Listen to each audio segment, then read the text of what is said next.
I need Zoom to beautify me. Oh, can ah? I think there's a feature to beautify. Don't know where it is. It's Instagram. you go to the preferences panel. You can get Zoom to beautify you. When I started just now, it was already on. I look at my face. How come I look so pretty tonight? That's not right. Okay, is this on or not, Mazuki? Are you on beauty mode? Yeah, so I switch it off. Okay, let me see. Okay, so everyone, thank you very much for being here this evening. It's my pleasure to be with you this evening. And what we'll be discussing on is the topic for our discussion is the magical power of questioning.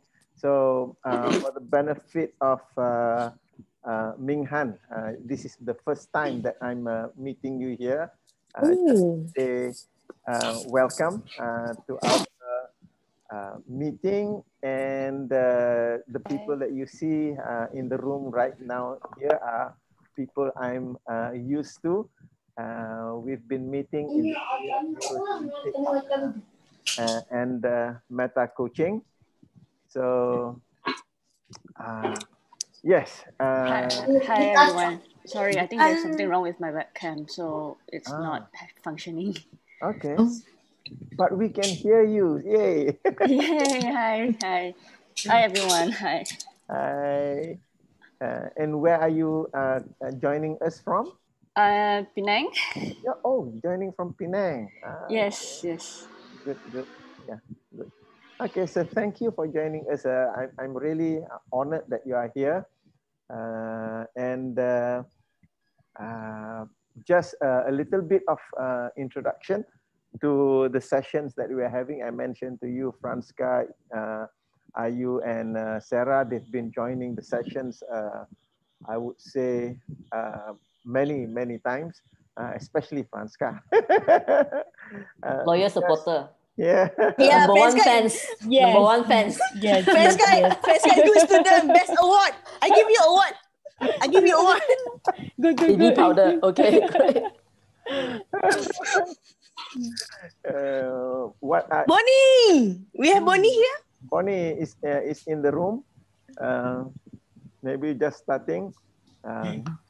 Chantal says that she'll be joining us as well. She wanted to join us on Tuesday. I said to her, it's Thursday, Chantal, not Tuesday. So this session, especially for the benefit of Ming Han and Nazrina. So Nazrina, welcome. It's Wei Ming actually. Wei Ming. Yes. Wei Ming. So your name is Han Wei Ming, right? Yes, correct. Okay, because I see the capital M and capital H, so I say Ming Han. So Wei Ming, thank you very much for letting me know that. We have these sessions twice a month, in the sense that first week of the month, we have a session on neurosemantics. The third week of the month, we have this session on meta coaching. So everyone is welcome to join either or both of the sessions. So for this session on meta coaching, we focus on the skills of coaching. And since about 2 months ago, right? Since about 2 months ago, I started on a new topic which we call coaching conversations. These topics are basically taken directly from the book of the same name by Michael Hall. Franska, can you share the book? You've got the book with you? Of course you have. Wow, thank you, Franska, for going through the book. Okay, yes, let me see the. Yeah. Okay, so yeah, it's based upon that book. So we've covered 2 topics already. One is the art of coaching. This book. Yeah, coaching conversations. And last week, I can't remember the topic for last week. Last month, the topic was conversation as a transformative magic. So now we are going to the third chapter, the magical power of questionings. Yeah, so we have roughly about 1 hour and a bit for us. However, there are so many points over here. I'm going to cover on the definitions of what we mean by when we refer to questions, what are we referring to? The communication is the relationship. The second point. The third point is the magic of just asking questions. The fourth point is what is the power of asking questions? The fifth point is it's the questions that drive us. Number 6 is the power of meta questions. 7 is indications that you have question power. 8 is the power of questions. I hope that I can go through all those 8 points rather quickly, because point number 9 are the different kinds of questions. There are altogether 14 different kinds of questions, and you are expected to remember all of them. Okay, are you?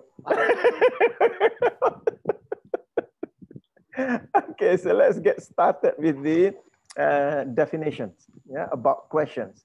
Asking the right questions lies at the heart of a transformative coaching conversation. Yeah. Oh, Dr. Amin is just joining us.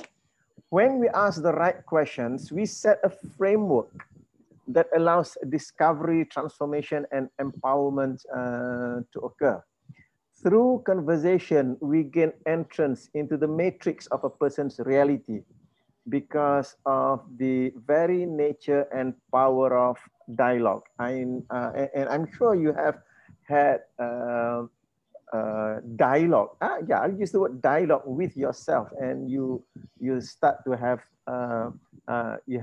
start to change your mind. You transform into another way of thinking. So that dialogue is the one that is causing us to transform. So we speak our world into being. So we are taking the internal universe, and how we bring our internal universe is through our speech and our doing. So we speak our world into being. Language is the primary mechanism that we use in forming the matrices of our mind. And if you remember, I've mentioned this quite a few times, that language is very critical. So when you have a strong power in language, you are able to create more complex structures in your mind. Your matrices are much stronger. And because of that, you're able to speak them out and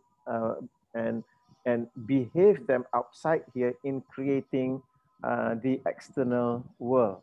So it is the conversation that brings the matrix into being.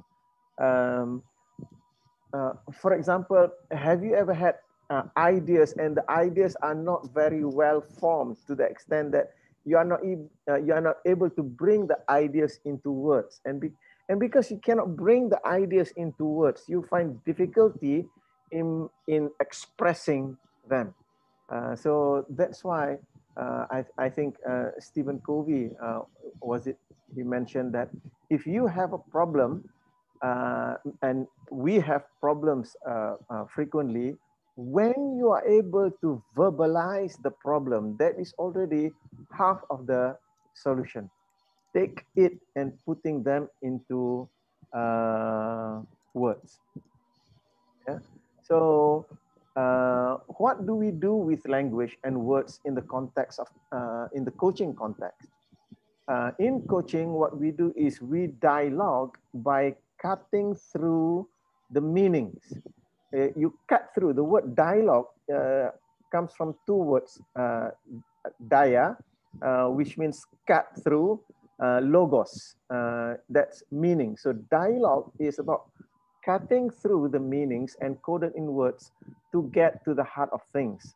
We explore what each person means, so that the meanings that the meanings of the words that they use that we don't yet know, by cutting through the meanings, that person will be able to manifest or express it to us. So that's basically what's happening when you're having a dialogue to cut through that.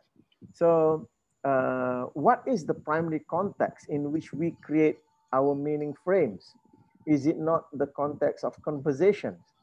Because internal conversation, the thinking, our thinking power, that is our internal dialogue. Sometimes our internal dialogue goes round and round and round and we get confused. At the same time, when we have clarity, we're able to cut through the meanings of what we have in our mind. That creates the frames, the meanings, the understanding that we have about something. So, and externally, we have conversations with the people around us related to the culture. Culture referring to how you interact, let's say, with your colleagues, you interact with your family. So it is through that conversation that we interact with our culture. So that is why having the right quality conversations are critical. So what was the quality of the talk that you received from your parents and early home life? I remember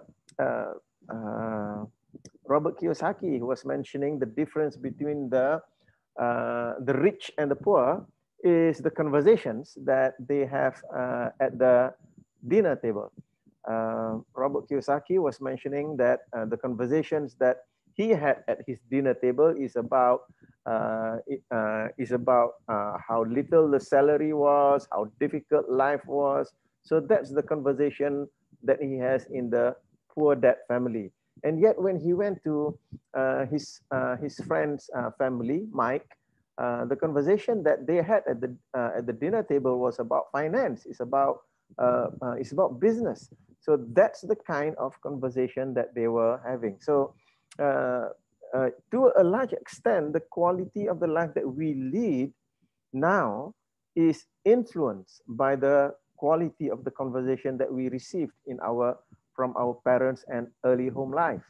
So what is the quality of conversation that you engage early on? What is the quality of conversation that you engage today? And as you have those conversations, how does that affect the quality of your matrix? What conversations would you like to have to generate new possibilities in your internal universe?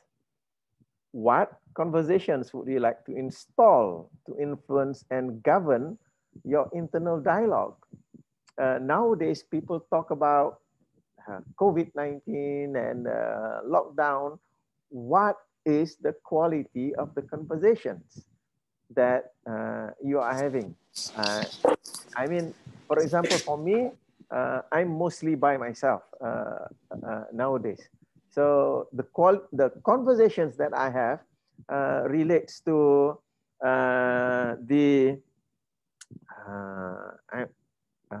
relates to my reading. Okay, so I have this app, and every time I will have the handphone and I have the what do you call the news or articles coming in. So I'm very particular.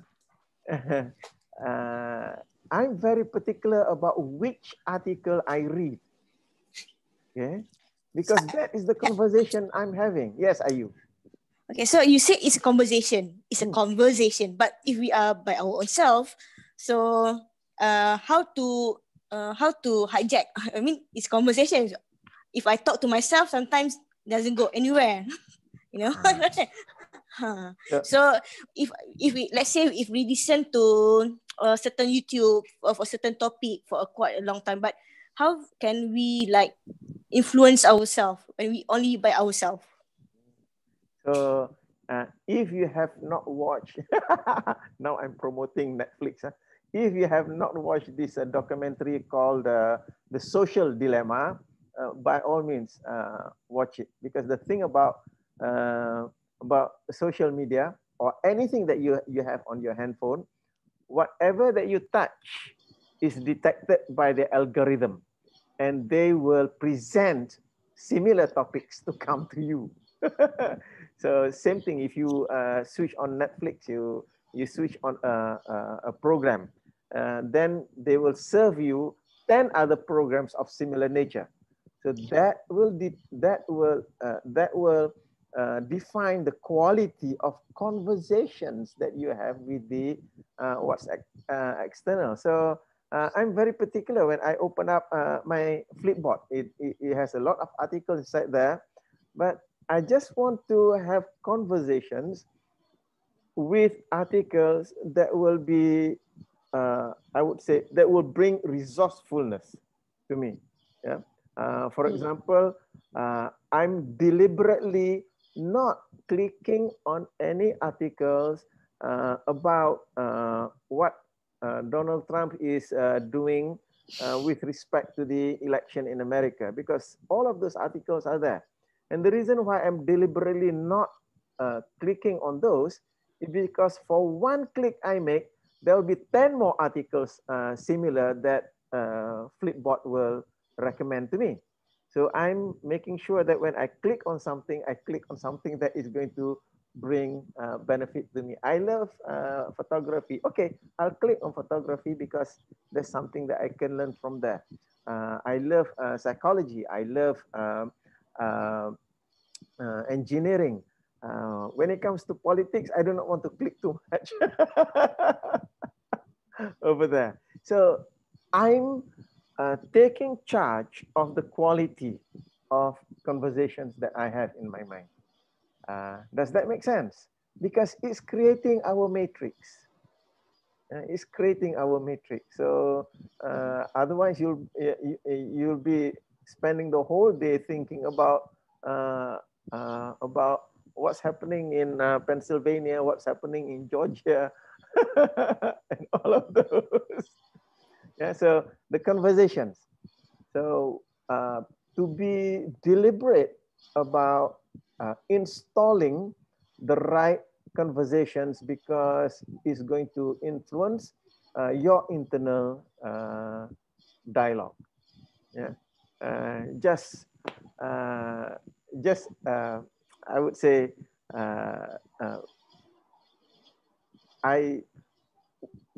if I were to watch the TV before I go to sleep, I will deliberately go to the children section.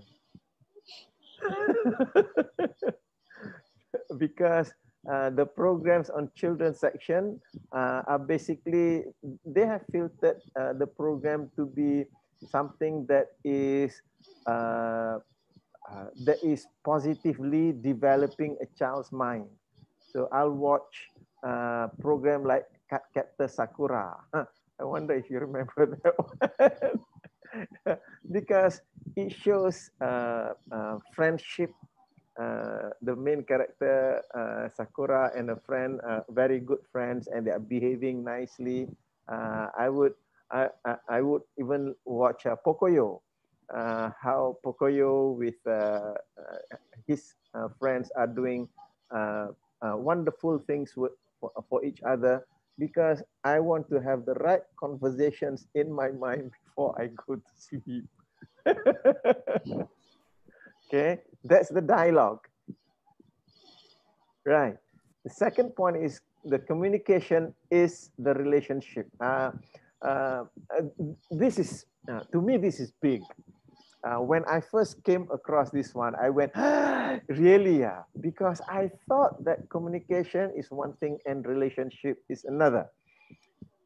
However, the communication is the relationship. At first glance, communication and relationship sound like two different words because we use two different words to express it.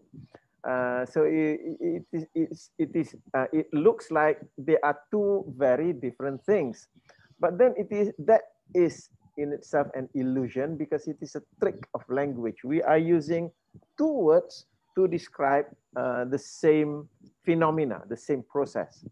Yeah, the communication that we have with each other is how we relate. I mean, think about it. If you want to define what communication is, you cannot avoid bringing in the word relate or relating into that definition. And you want to define what relationship is, you cannot avoid from bringing the word communicate, because as you communicate, you are relating. So it is one and the same process. So it is through the relating of ideas and words that we create our matrix, one conversation at a time. Yeah. So this is the magic of high quality matrix conversation. So that is why in meta coaching, we keep using the term, we are changing the world one conversation at a time. It is not about going mass and trying to change everything. We are changing human beings. We are changing ourselves one conversation at a time. Yeah. So just 2 nights ago, I was watching a documentary, and just by watching that documentary, my mind is engaged in the conversation with that documentary. I make a major shift in terms of the way that I'm eating now because of that particular conversation. So it is about having that one conversation at a time. Yeah, because any single conversation has the possibility of changing the very direction and trajectory of our lives. The documentary that I was referring to is about diet that we need at my age, especially. We don't need carbohydrate so much. We need to have more protein for cellular regeneration. And what was presented in that documentary was protein from plant sources are more efficient than protein from animal sources. So for the last 2 days, I've stopped taking animal-based protein, and I've just focused on plant-based protein and just checking how it will affect my body in that particular way. Just having that conversation. Yeah, so the conversation is information coming in, and I'm processing that information. That is the conversation that I'm having in my mind. And whatever conversation that we have, there is that potential for changing meanings of our life. So a life-changing dialogue cuts through the layers of meaning in both the front and the back portion of the mind. If you have had this coaching conversation with someone, it will just cut through those layers of meaning. And sometimes we are not able to perform our best meanings because they are hidden. So having those conversations are critical. So you get to the truth of what's important to you. And the fierce conversation, this is why you need to have a coach to hold you to. The fierce conversation is a conversation that is robust, that is intense, that is powerful, that is passionate, that is untamed. So that is the conversation that we want. It is not just at the very surface, because we are a neurosemantic being. Yeah? Neurosemantic. We want to get to the core of the meaning. So when we get to the core of the meaning, we are aware of the meaning, and then only we'll be able to allow that meaning to get into our neurology. That's when we perform those meanings. Yeah? Otherwise, without that dialogue, those meanings may be at the back of our mind. They are obscure. And because of that, we are not performing those meanings. And when we are not performing the meanings that are important to us, that's when our behaving and our sense of achievement or accomplishments in this world will be reduced because we are not performing our highest meanings. Okay, any questions up to that point? Communication is the relationship.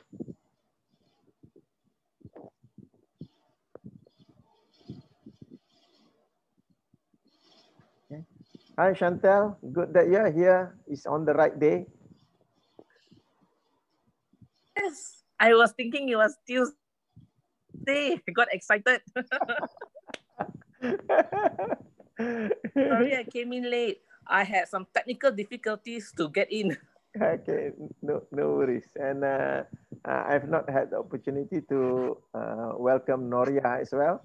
Hi, how are you? And Dr. Amin, how are you doing? Okay. All right, thanks. Yeah, alhamdulillah, good that you're here. So can we go to the next point, which is the magic of just asking questions. Thank you, Nazrina. Quite heavy, need to process a bit. Okay, so just be free. If any question were to pop up in your mind, like what Ayu is doing, she's raising her hand. If any question were to pop up in your mind, be free to ask them at the instant that you have those questions. So I'm going to Ayu. Okay, Ayu. Okay, I have a question about the number 2, communication is relationship. So if it means that if we want to, like macam, let's say we want to meluah or we want to say something, kan, we must make sure the relationship is there first. Is it? So what if we already communicate without building the relationship? So the quality of the communication and the quality of the relationship, they go hand in hand because they are one and the same. So that's why when you are not in the right relationship with someone, nak cakap pun susah. It's difficult for you to communicate with that person. However, look at lovers. Oh, Franska, you remember? When they are so connected with one another, they can talk about anything and everything. It's because it is one phenomenon. Yeah. So that is why in NLP, what we say is that what's the word that we use? Resistance indicates a lack of rapport. So once there is resistance in communication, it means that the quality of relationship, the rapport, is not there. So if you want to have a communication with someone, you need to build that relationship. Yeah? And I had this question in my meeting on Monday. Somebody asked me the question. So if you are not in, if a person is not coachable, what do we do? I said, if the person is not coachable, then you don't coach. However, it doesn't mean that you cannot coach the person. If let's say that person is your child or anak saudara or whatsoever, and that person is currently having a stopping mind, not wanting to be coached. So what do? Build the relationship. Focus on building the relationship. Then you, because of that, you create rapport and you are able to bring the person to be coachable and you can begin coaching. It's just that having the skill of coaching will help you to build that relationship, because basically coaching skill is a more specialized skill of communicating and relating. So with the skill of the coaching skills, it helps you to develop that communication and relationship with someone. Make sense? Okay, so let's move to the next point, the magic of just asking questions. So in the book, Michael gave a quotation from Julie Starr, the coaching manual. I'd like to read this quotation. The ability to ask fabulous questions consistently is uncommon enough to seem like a rare talent. It's actually a skill that can be developed with concentration and practice.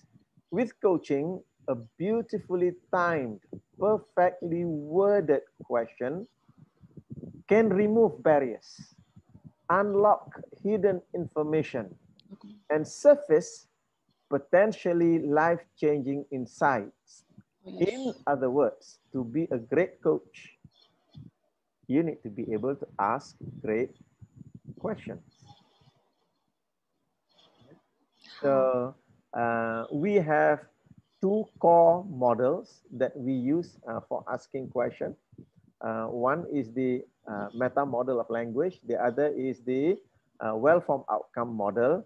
And when we went into APG, there's the other model that surfaced is the meta question. That's another tool for questioning. So once we understand these tools, asking questions becomes easier. It becomes easier because the stakes needs to be there first. Great questions cuts right to the heart of a matter.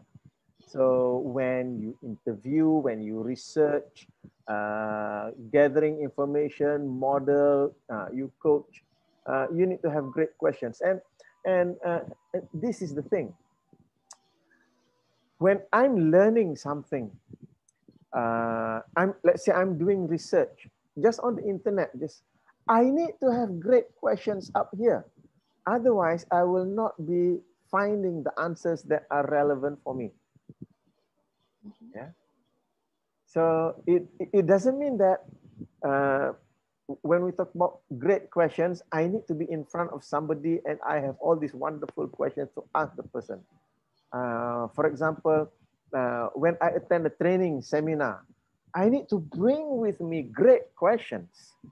I may not be asking the presenter. However, I need to have these great questions because by having these questions, I am dissecting through what the presenter is saying in order to look for those answers. Because questions will cause us, will cause our mind to demand for the answers. Yeah.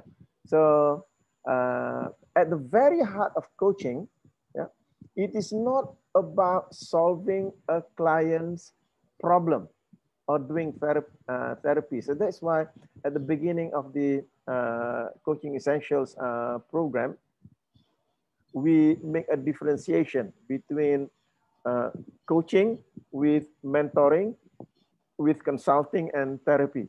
So we need to have those differentiation in place. The reason being is that in coaching, we do not want to solve the client's problem for them. What we do want is we want them to solve their problem.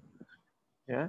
So in coaching, what we are doing is that it is about facilitating new levels of mindfulness so that the client can become more mindful and they can take full responsibility for his or her responses. When you talk about responses, the responses of thinking, feeling, and the response of saying and doing, so that they take the full responsibility for it. So the highest intention as a coach is to cut straight to the heart, the truth of the client's reality. It is the exploration to find the leverage frames in the mind, the frames with the most power to create self-organizing change. So that's why the key, the state for questioning is curiosity. So when we go into the client's mind, we are going with full curiosity to understand what is inside there that is causing the client to behave in this particular way. And that is why as a coach, we want to uh, get away from the seduction of making statements and sharing brilliant ideas, because yeah, when we make statements or share brilliant ideas, we may appear to be clever or intelligent, but that's not what coaching is about. Because by doing that, we are not empowering the client. So it is an illusion in the sense that we think that we are doing something great, but by making statement and sharing ideas, it is not empowering the clients. So we are using questions because questions probe and explore the client's experience to elicit the internal responses, to facilitate active response, and to remap the reference experiences more resourcefully. So that's basically what we are doing when we are asking questions. And I mentioned to you the other, apart from the meta model of language and the well-formed outcome question, another type of questions are the meta questions. Now we have a tool to go higher and higher into their frames, to flush out the higher level frames, to get to the thoughts behind the thoughts, the feelings behind the feelings, and to flush out the neurosemantic network of the embedded frames. And by doing that, we can cut through and get to the heart of a person's reality. Yeah. So the magic of just asking question is that it allows us to have a robust conversation. And that conversation is a collaboration between two people. And that is why coaching conversations are created one question at a time.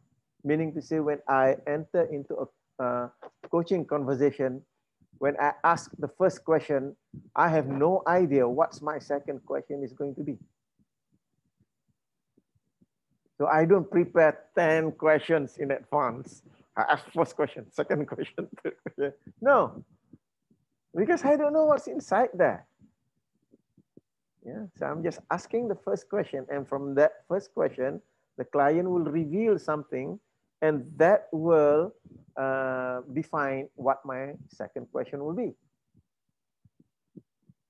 Okay, so any questions about this point, the magic of just asking questions? Have you ever come to a point where you ask your first question and then... Sorry, Wei Ming, can you please speak louder? Oh, my question is like, you mentioned that you don't have questions prepared to ask your client or coaches. Have you ever come to a point where you ask question and then you're stuck? So, and how do you overcome that? Okay, thank you. I have not come to the point where I'm stuck because what the client has inside his or her mind is so fascinating. I've never come across those things before. So, the thing is that I am not expecting the client to behave in a particular way. I am just going in trying to understand what the client is asking. It's just that what helps me to follow through is understanding the structure of a person's mind, how they are taking in the world out there, putting them in their mind, and then how they organize that information, the various levels, the levels of meanings and the thoughts, the meanings, the beliefs, the values, and understanding that all of these are not linear. It is it is systemic. They are linking in one way or the other. So I'm asking question. Probably the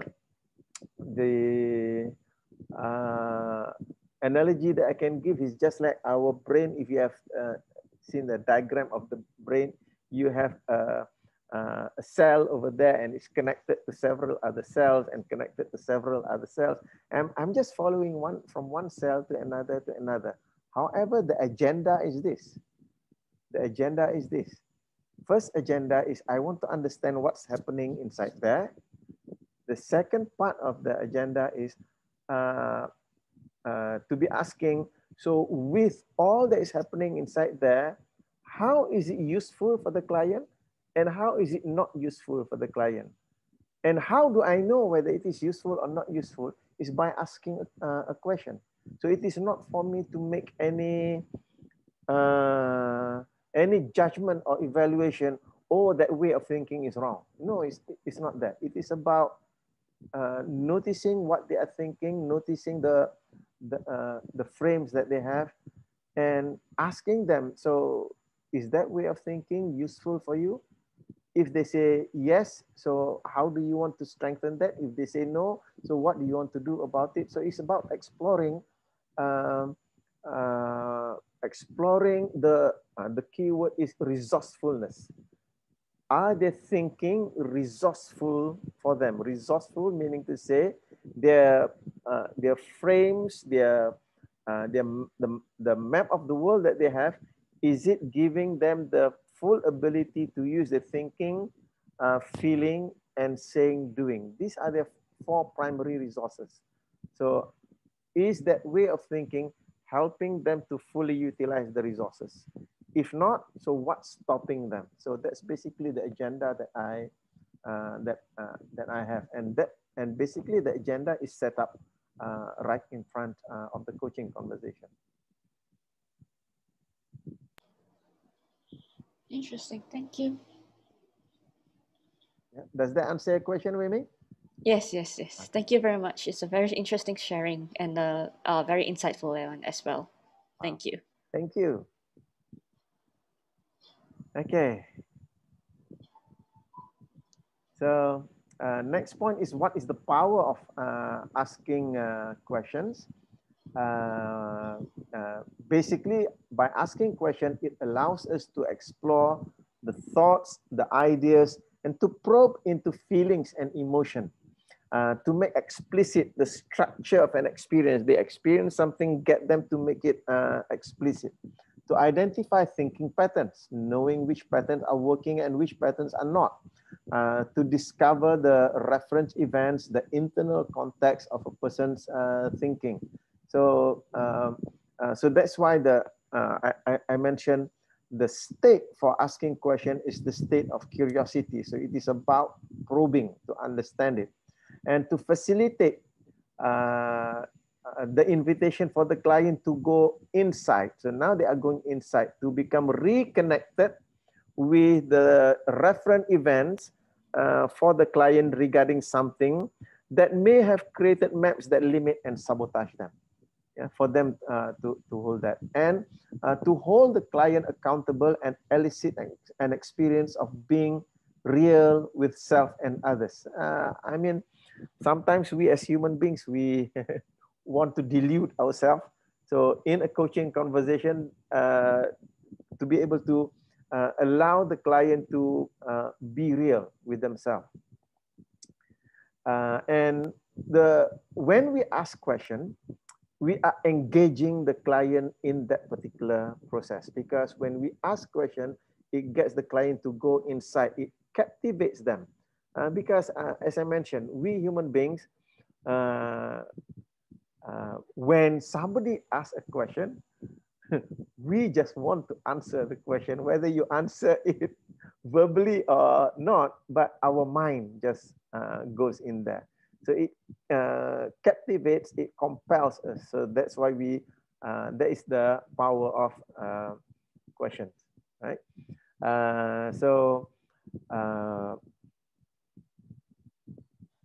Yeah, again, when we ask questions, we create and reinforce various frames And people typically go inside the matrix and bring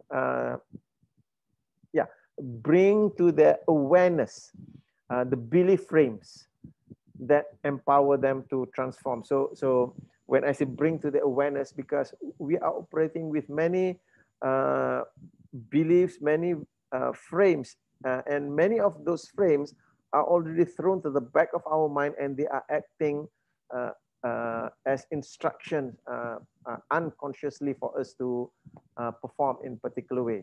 So by asking questions, it gives the person the opportunity to go inside and bring it to their awareness. And once they are aware of the frames that are running their lives, the next question that they can ask, and this is the typical question, they ask, is this resourceful or not? Yeah, so that's the utility question. So that's on the point on what is the power of asking questions. So it's the questions that drive us. That's the next point. And going back to the question that Wei Ming, when you ask, when I'm asking question to a client, to understand a client, what I am looking for is the client's matrix. Yeah. Matrix refers to the set, I'll use the word set, the set of thoughts, the set of meanings, beliefs, values, frames of references, the frame of mind. So this, that set is what we call the matrix. They encompass themselves with that. So to be able to explore that matrix, so the questions are about exploring that matrix, asking the question, is the matrix that the client is living in, is that enhancing or limiting? Does it support humanity or sabotage my hopes and dreams? So asking the question, what do I need in order to become more aware of my matrix? So how can I learn to master my matrix? What is the range of possibilities of designing a new matrix? Because we are encompassed by our matrix. We have this matrix of self, matrix of power, matrix of others, matrix of time, matrix of the world. So we are operating from all of these matrices at any one time, and to be asking the question, are the matrices I'm living in right now, are they limiting or are they enhancing? Yeah, so the questions will be going to explore these matrices. Okay. Any questions up to that point?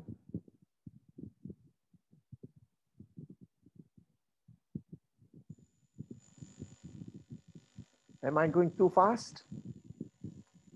Yes, okay. Okay, thank you. Good. So next point is on the power of meta questions. So this is the, I would say, the crux of meta coaching. We are going meta. We are going into their meanings, into their frames, because it's the frames that are influencing our behaviors. So when we go into that, into those frames, yeah, going into the meta questions, the questions about our questions, it enables us to formulate even better questions and to quality control our questions.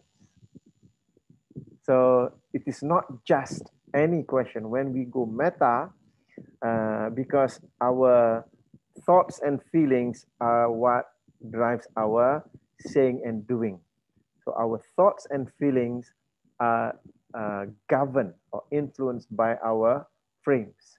So what are the frames? What's the matrix inside there? And meta questions will be able to bring those out. Anyone here remember the 14 categories of meta questions?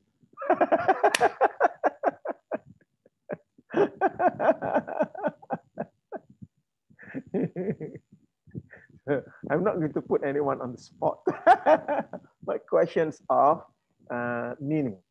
So what does that mean to you? Yeah. Questions of importance. So what's important to you about that? Questions of significance, questions of value. So these are meta questions. So when we go in, we ask them about particular subject. You have the event out there, this particular subject, to go meta. What it is that they are thinking about that. That will allow us to understand their model of the world. Okay. And how do you know that you have question power? When you're having a conversation, so how do you know that your question is a question that is meaningful to that person? And you can get that as an indicator from the person that you're talking with, from the client. How do you know? When you ask a question and they pause, because they have to go inside. And you know that you have asked the question of power. Yeah? They may say, oh, I've never thought of that. Nobody has asked me that question before. So that will give you an indication whether you have reached a leverage point. So when you ask awareness questions, you invite people into the new relationship to meaning, because previously they may have a certain relationship about a certain meaning. And as Fritz Perls say, lose your mind and come to your senses. So go back to the senses and let the senses tell you how accurate your mind is about that. And the moment you see the discrepancy, you make some changes, that's when transformative change also occurs. Yeah. Okay, so the power of questions is that the heart of this power is the experience of the discovery of self. Sorry, the discovery itself. So basically, it works both. It works both parties. Let's say I'm the coach. I'm with a client. I'm asking questions. What's driving my questions is the curiosity to understand what's in the client's mind. And for the client, yeah, as I'm being asked the question, I'm going inside and I begin to discover myself. Because if somebody's not asked me that question before, I have the answer, but I'm not aware of that answer. So the discovery is both parties. So the coach is discovering what the client's model of the world is, and the client is also discovering what's happening inside there that's causing them to be successful here and that's causing them to be unsuccessful here. So it is the discovery itself. That's the power of questioning. Yeah. So it is because of the question that the discovery occurs. When we find our own answers, we remember them. We keep them. We feel more committed to them. And we feel more satisfied with those answers. I wonder if you remember my telling you the story when my children were in primary school, that they used to be to watch too much TV. And then almost at the end of the year, they did very badly in the exams. So we had the conversation on what to do regarding that. So just to cut the story short, after that conversation, they decided to stop watching TV during the weekday and only watch TV during weekend. And we define weekend as 6 o'clock on Friday evening to 6 o'clock on Sunday evening. Now, how that ruling, was able to be carried out was because it didn't come from me. It came from them. What came from me were the questions leading to those, and I did not have that concept in mind before asking the question.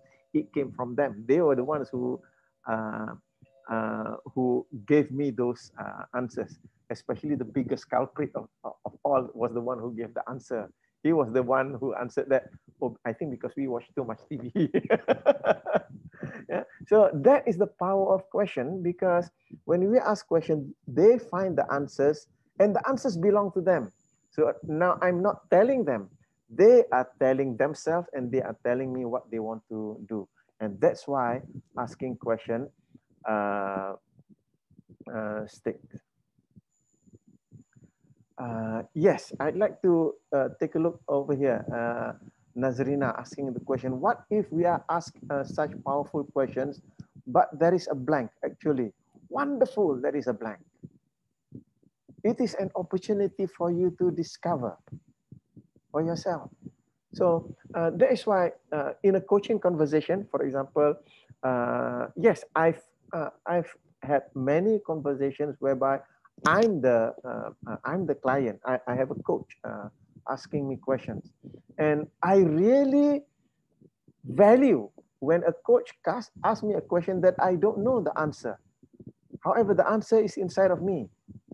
So the relationship between a coach and the client is a relationship of mutual trust and mutual respect. So when I don't know the answer, I say, I don't know, I need to look for it. And as far, if I'm in the position of a coach, my client says, I don't know, there is a blank right now, I can't see. So I would honor that, I would celebrate that, and I would say, why don't we work on this? Would you like to work on that? Take that as one your task for you right now, to go in and find what's the answer for you. Yeah. Because that will allow us to discover ourselves. And if I'm asked the question that I don't know the answer, I'll not be able to sleep lah. I want to find that answer.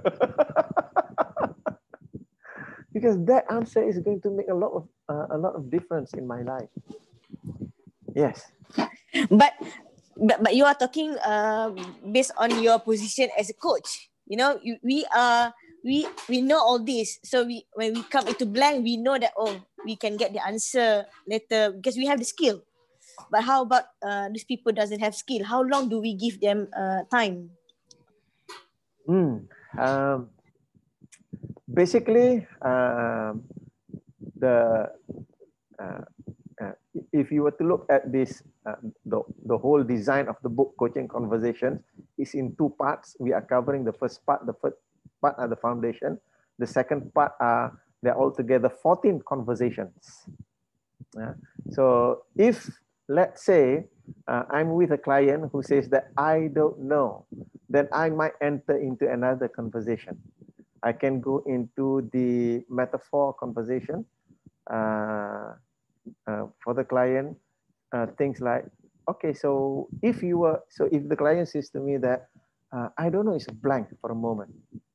And I can switch to a metaphor conversation and say, okay, so if you were to, create a story out of this, what would that story be about?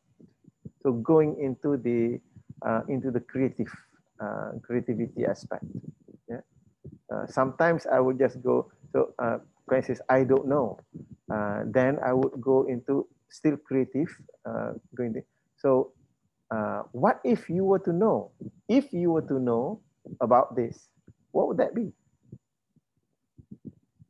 So that is going to engaging the imagination of the client. So it's as if going in through this door, the client, going in through this way, the client meets a closed door. So you ask another question that that might be an open window there. They can go in and find a certain answer from there. And as they go through, they can find their way back to this door. So you can also do that. Yeah. So there are altogether 14 types of questions, conversations. So as a coach, when you are aware of those different types of conversations, as you are going in with one conversation, you can switch to another conversation, focusing on that particular topic. You can. Yeah. Okay. So good that we come to this part whereby you asked that question. So the next point is the different kinds of conversations. Okay. So as I mentioned that sometimes as we are having a conversation, we are asking questions. There are many different kinds of questions that we can ask. So I'll just rattle off the different kinds of questions first. And then as the time that we have, I'll go through as much as I can within the time that we have together. Would that be okay with you? Yeah. So the first question is the question of awareness, asking the client about what they're aware about. Second question is the question of gauging, to gauge something. Third kind of question is designing. The fourth is the strategy question. Fifth is accessing question. Sixth is modeling question. Seventh is solidifying question. Eight is inventive and creative question. Are you going back to the question that you asked? Yeah. So if they are stuck, then I can go into the inventive or creative question. Yeah. Imagine if you know the answer, what would it be? So that's going into the creative question. 9 is choice question. 10 is emotion question. 11 is suggestive question. And this point on 11, I'm going to go in a little bit over there because as a coach, we are not suggesting the client for a certain answer.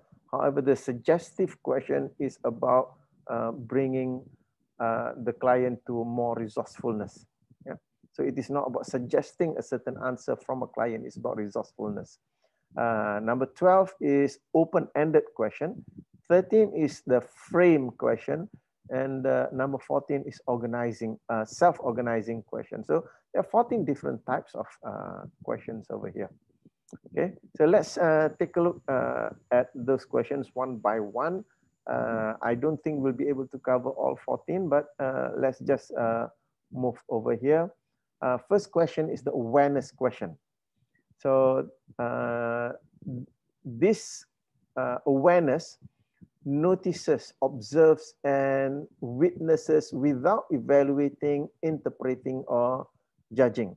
The question is, an example of the awareness question is, when you begin to feel shy and anxious about meeting new people, how do you breathe?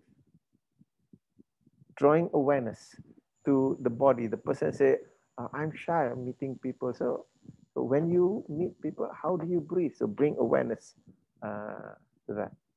Yeah. What do you do in terms of your gaze or countenance?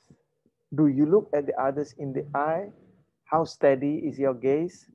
So bring awareness to how their physiology is reacting to the situation when they are in that particular situation. So that's the awareness question, bringing it to the person's awareness. Okay. Next question is the gauging question, to gauge the degree. Questions that gauge degree, intent, amount, and probability, to invite us to make these kinds of distinctions, because it is not black on white or white. There is a range to it. So asking the question, to what extent? For example, a person say, whenever I see his face, I get really angry. See, the face also become angry. Okay, so you can ask the question, to what extent, how much, on a scale of 1 to 10, how would you rate it? How does it compare to, let's say you look at the other guy's face? So this is to gauge the intensity or degree or amount of something. Okay. Next question is the designing question.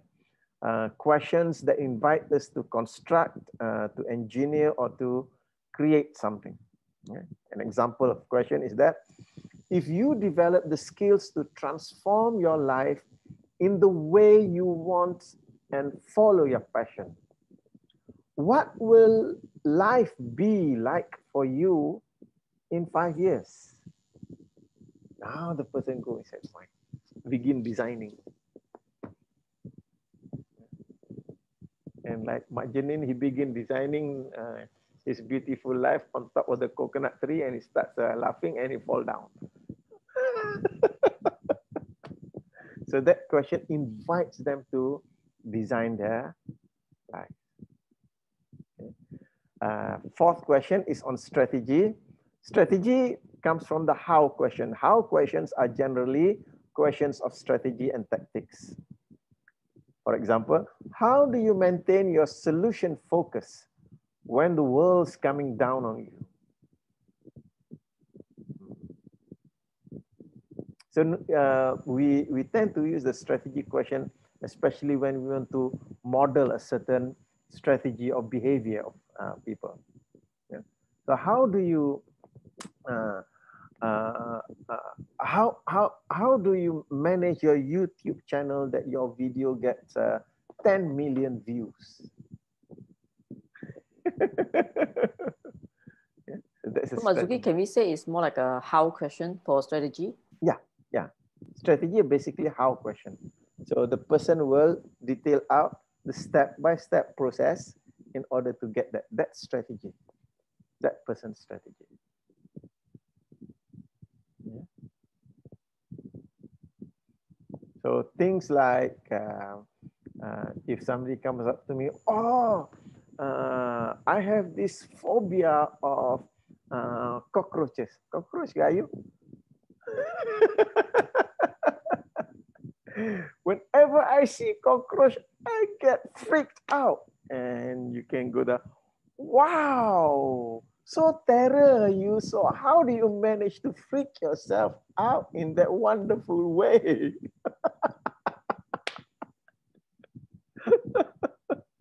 So that's a strategy. Yeah. Next one is accessing question. Some questions operate in such a way that they seem to access information, experience, feeling, and resources. What they actually do is provoke us to do the accessing, to go in and find. Accessing meaning to say to go in and find the answers. Yeah. For example, example question is, how would you feel really curious if you knew that the curiosity would help create the very resource that you want?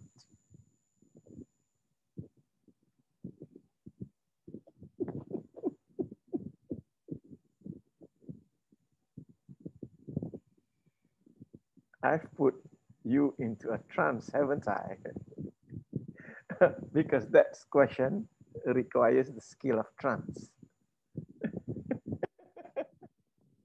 It just brings you inside because you there is a certain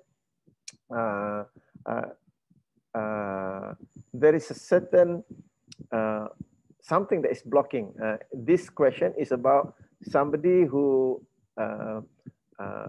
finds it difficult to be curious about something because he feels that he already knows a lot of things and he finds it difficult to be curious about it. So it's about using that same thing that is blocking him to go and find a certain answer.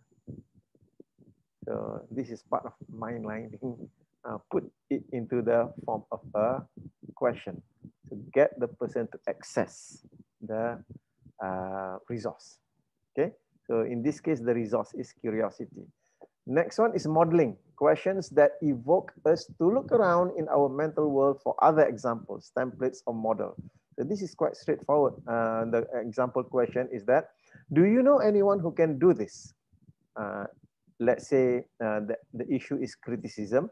Do you know anyone who can do this, can handle criticism without taking it personal? Yeah, so it is about modeling, question of modeling. And question number 7, seventh type of question is the solidifying question.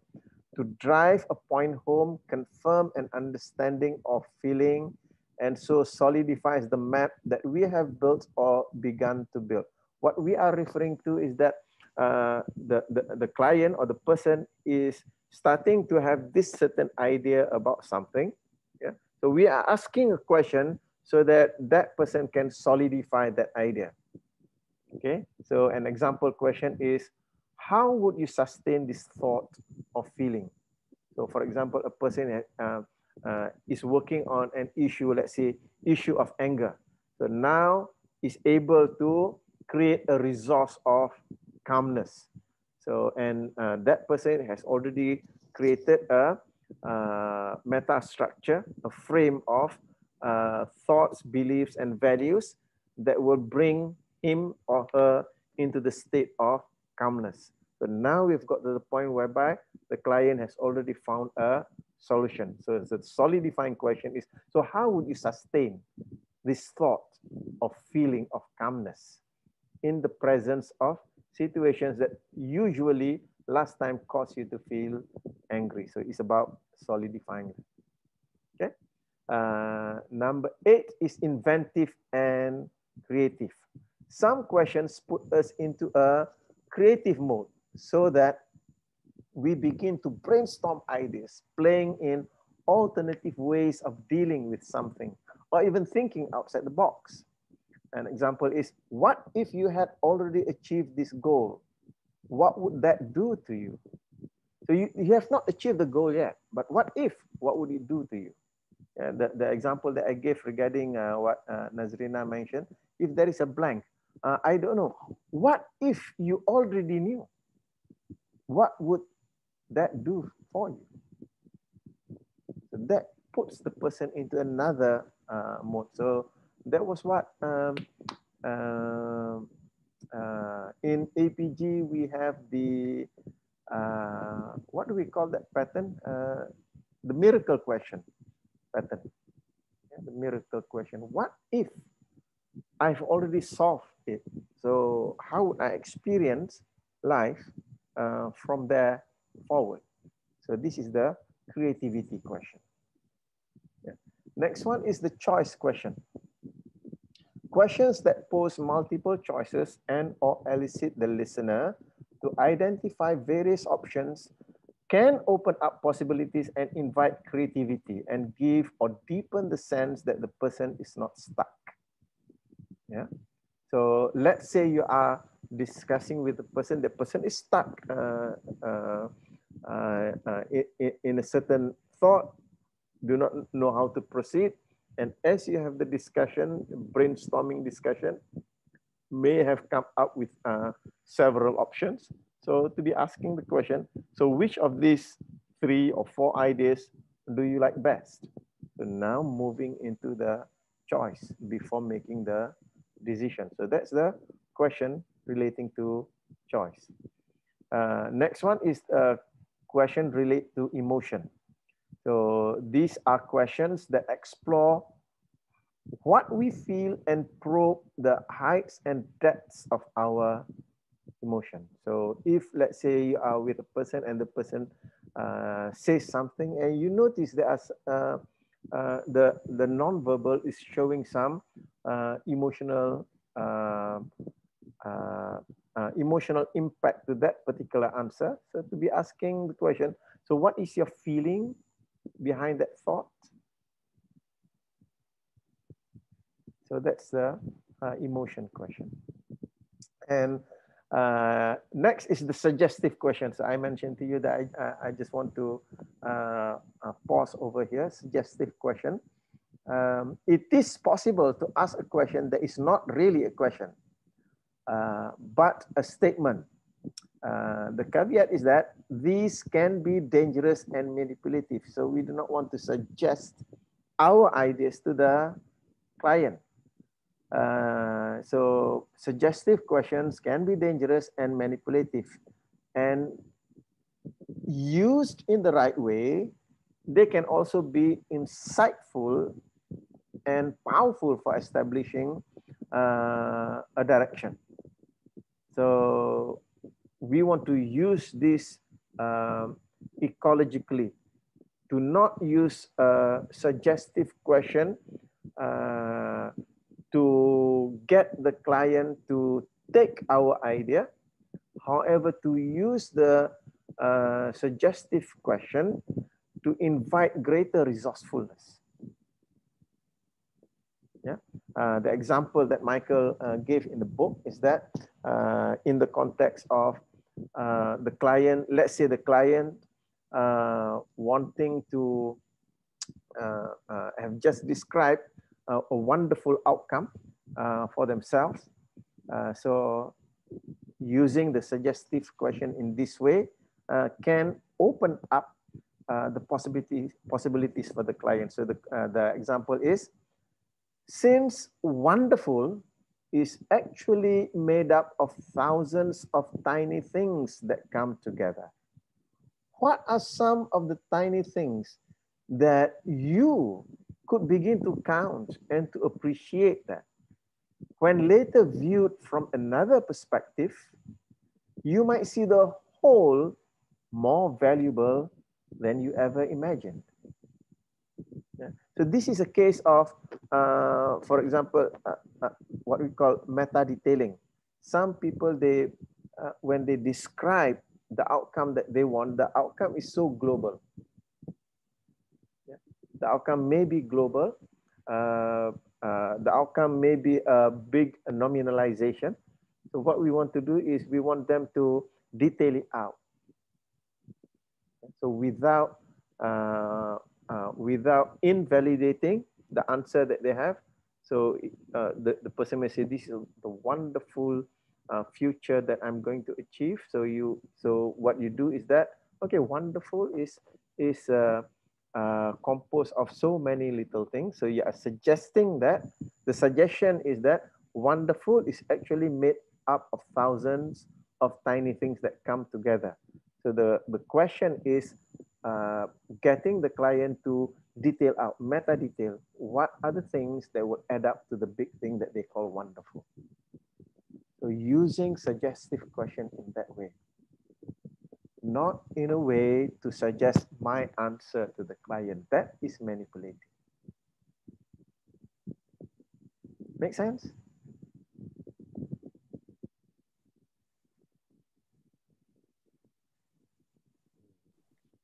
Any questions with respect to this one? I said that I'm going to pause here. The example is very twisty. I can't catch the question. Yeah. Yeah. And so how to position such kind of question is kind of, even myself, when I hear it, it was like, what's the question? Sorry. So what's the question is that, how would you, you see the suggestion here, notice.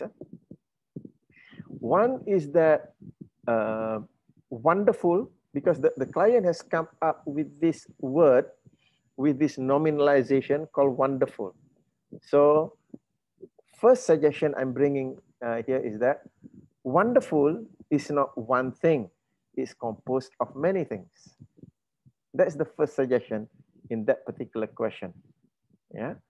So the next suggestion, this is about counting and discounting, operating from the meta program. Some people have the meta program of discounting. So when they are discounting, the little successes that they have, they are discounting them. That is why they are not experiencing the wonderfulness of what they are looking for. So the suggestion over here is to count every little ones, because as you count all of these little ones, they will add up to that wonderful thing that you have mentioned over there. And then that may in itself be much greater than what you imagine this wonderful thing that you want to achieve.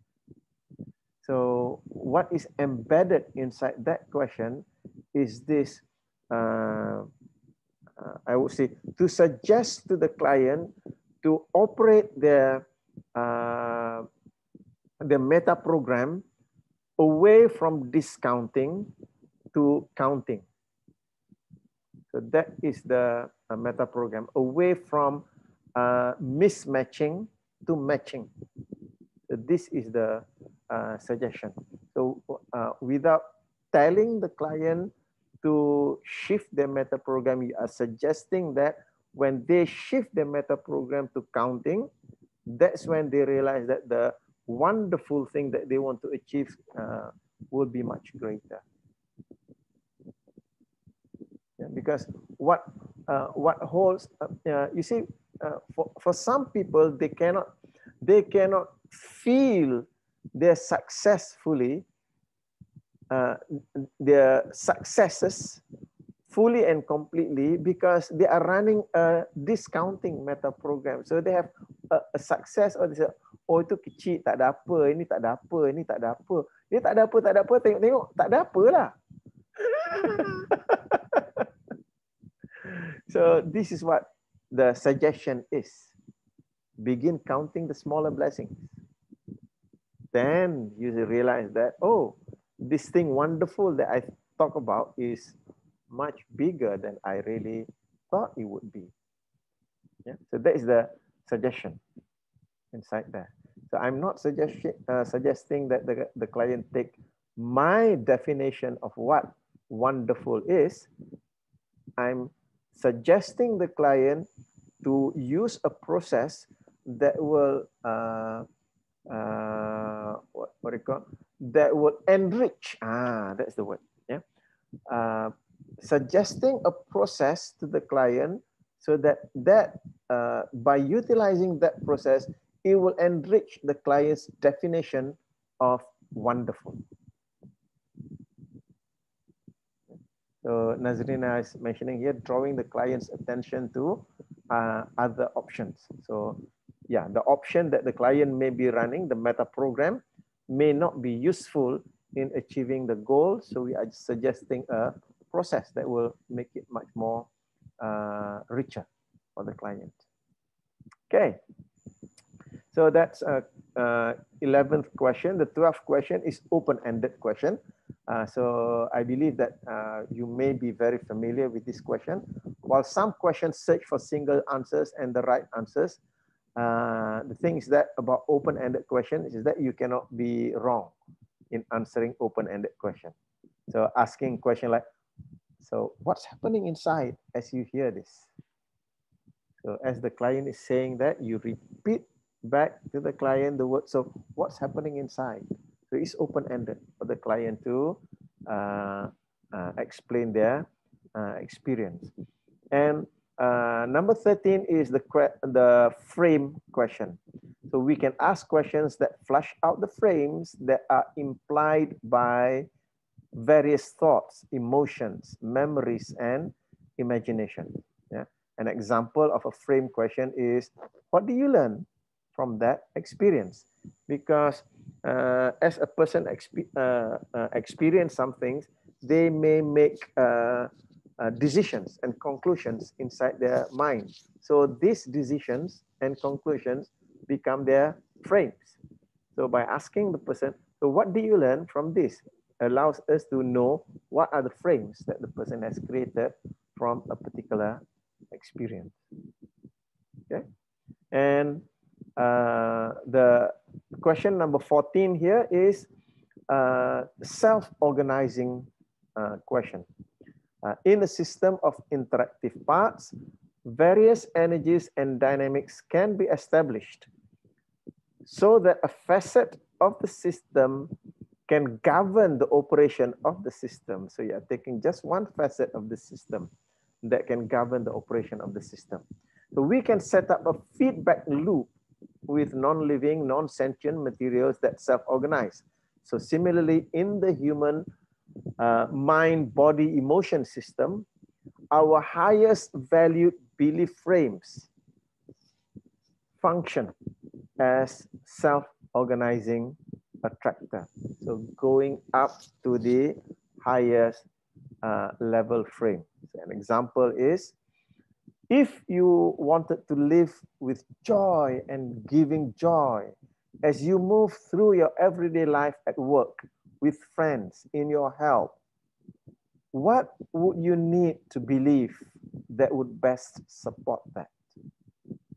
So that would be the frame, yeah, that will organize the lower frames that will influence the behavior out there. So that's what we refer to as self-organizing. So you have a frame that organizes the lower frames. Okay, so those are the 14 types of questions. So any questions?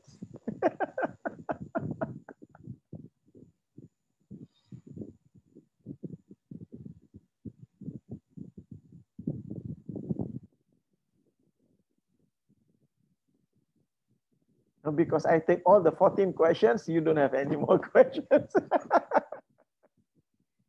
Siapa tu comelnya?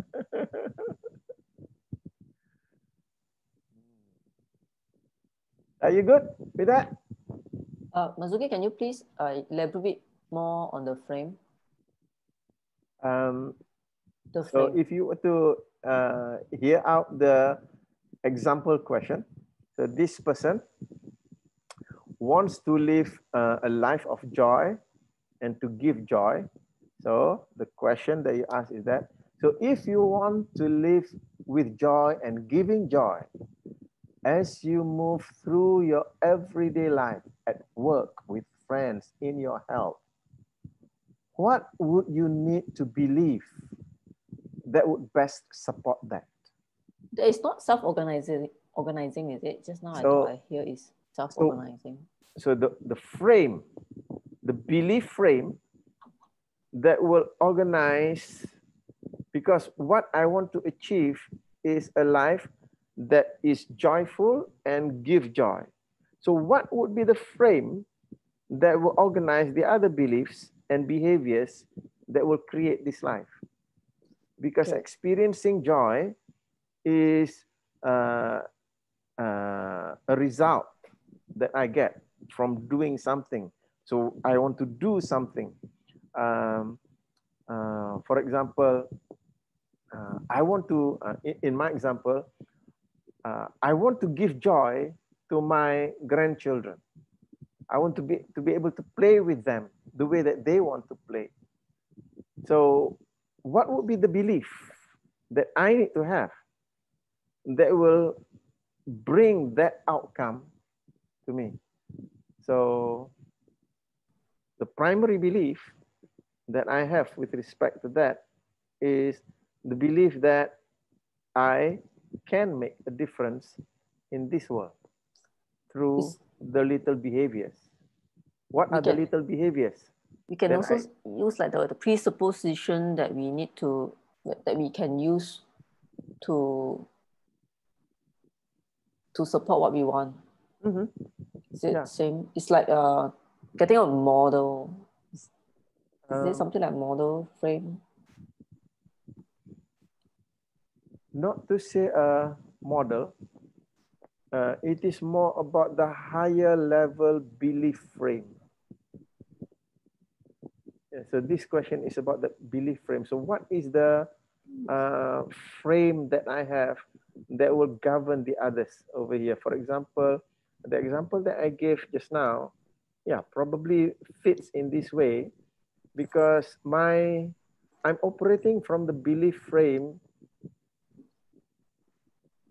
that I want to spend the rest of my life being useful to others. That's the belief frame. And that is organizing all my various activities. The activity of, oh, now my grandchildren cannot come to see me because of the CMCO requirement. They cannot get into car more than 3 people. So I go to their house. Yeah. Now that we cannot have classes in my training room on Thursday evening, okay, I'll have a Zoom class. So it's organizing those.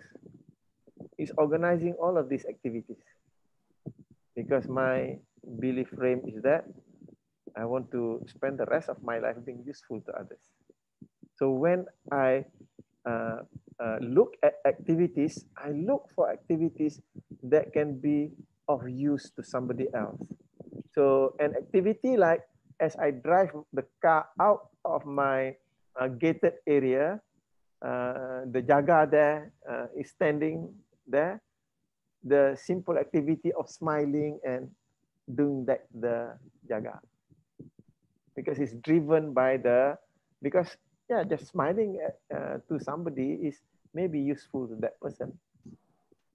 So that is the self-organizing so question that invites the person to go at the higher level of frame that will govern the lower frame. And we have a few of these. Yes, Sarah. No, okay, I'm saying okay. Okay. Thank you. Thank you. Thank you. Right. Anyone else have any other questions?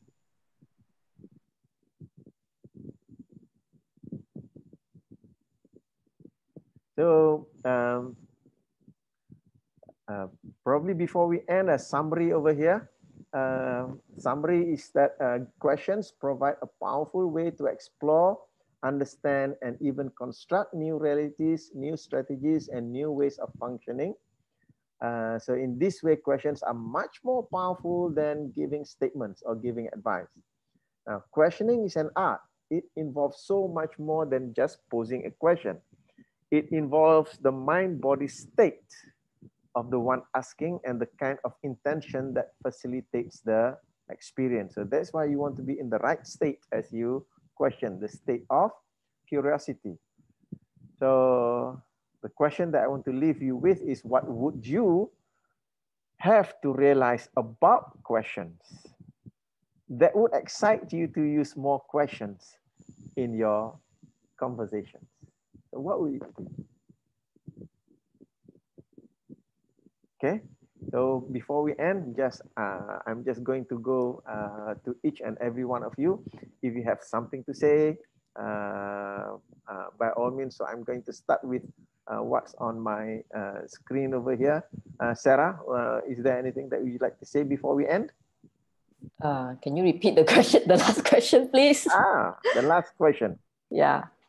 What would you have to realize about questions that would excite you to use more questions in your conversation? Okay, thank you. Yeah. I think I asked a lot of questions. Thank you. Thank you, Sarah. Franska, anything would you like to say before we end? No. No. But today the topic is a lot to learn. I enjoy it. Thank you. Thank you, Franska. Appreciate your being here this evening. And are you? At the moment, no. Thank you for the lesson, inshallah. Thank you. Wei Ming, how about you? Anything you'd like to say? I think the first, well, not really blew my mind, but I think what sticks in this session is the part where you mentioned about questioning is relationship. My relationship is question, something like that. Communication. Yeah, conversation. Sorry. Communication and relationship. Yeah. And relationships are related. Okay. Yeah, yeah, that sticks a lot. Okay. Right. Thank you. Thank you. And Dr. Amin? Basically, I normally tend to go more on exploring questions, more on like open-ended questions, trying to explore why and how, basically. Okay. exploration. Okay, Yeah. thank you. Yes. Thank you. And Noria, you have anything to say before we end? And thank you very much. Very interesting topic. Just exposure for me lah, because I'm very new in this field of psychology. Thank you very much. Thank you. Alhamdulillah. And Bonnie?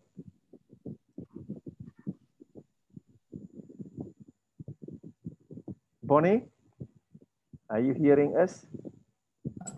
Hello, can you hear me? Yes. Okay, mine is by accident today. I actually asked my daughter a question because she wanted to eat her fish biscuit, and I asked her to eat actual fish. So I gave her a fish biscuit, a little bowl, and a fish little bowl. And then I asked her, why when the father asked her to eat, she will eat, but when I asked her to eat, she doesn't want to eat. Hi. And you want to talk? Okay, no, mommy talk first. And she actually ate her fish. Not too much. But not too much, apparently. Okay. So but coincidentally, it was a question, because if I asked her to eat, she'll give me a lot of reasons why she doesn't want to eat the fish. So I asked her why. And then I asked, I call mommy's name. Yeah, it has to be a game as well with her. So I call her name, and then she give me the fish. Oh, wow. Okay, everybody can hear you now. Thank you very much, Alia. Say hello. So you gotta sit here. You can't see you. Thank you, Alia. Thank you, Bonnie. Say thank you, Uncle. Thank you, Uncle. Okay, bye. Father, uncle pula, grandfather lah. Grandfather. True. Bye. Thank you so much. It was a very good class today. A lot. Thank you. Nazrina, would you like to say anything? Hi. I think like Bonnie, I think I really learned a lot, and I never knew that there were so many classifications of types of questions, and I guess I would like, now that I know the types, I would want to take the opportunity to try and practice all the types. So thank you very much. Has been a very good and insightful class today. Thank you. I'm glad that you find this of value and benefit to you. Alhamdulillah. Okay, and Zaning last to come in today. yeah, I'm sorry about that. It's good to ask questions, because when I ask questions, then the clarification from the client, or like today, it happened to me that the guy was asking me to pay my house loan, which is I already paid, but then I short paid. So I keep on asking me to pay. Then when I ask question why that I have already paid, and then when I really ask question, then the guy told me that it is not about the housing loan. It's about the insurance on top of the housing loan.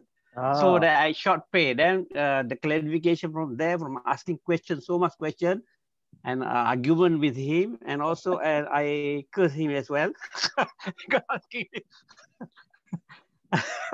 asking me more money for what? So finally, because of asking question, then I clarify myself. Then my anger also calm down. So that's about question today. It happened to be today. So that's all. Okay, thank you for that. Okay, thank you, Ning. Alhamdulillah. And Chantal, any word from you before we end?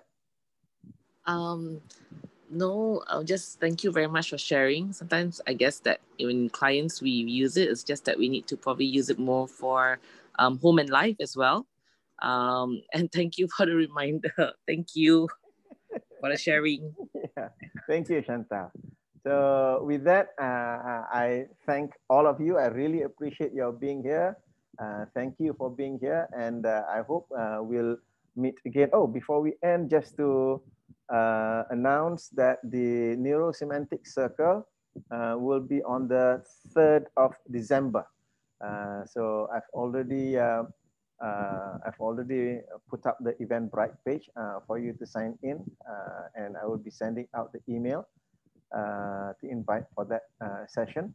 And for you here this evening, I will also, I'm recording this. I will be uploading this video. It will be an unlisted video in YouTube, meaning to say people cannot find look for it. So I'll be giving you the link, only you can get to that particular video. So I'll be sending the link to this video only to how many people we have here? 9, 10, 11. To the 10 of you, only you have access to it. Because I will not put it in a public area, because this is something that is just for us. We know the context, other people do not know the context, so that's why I'm particular about giving the link only to the people who are here, because I appreciate, I respect your privacy for being here. So with that, thank you very much. Appreciate your being here. So I look forward to seeing you on the 3rd, if you're free. So with that, all the best to you. Assalamualaikum warahmatullahi wabarakatuh. Good night.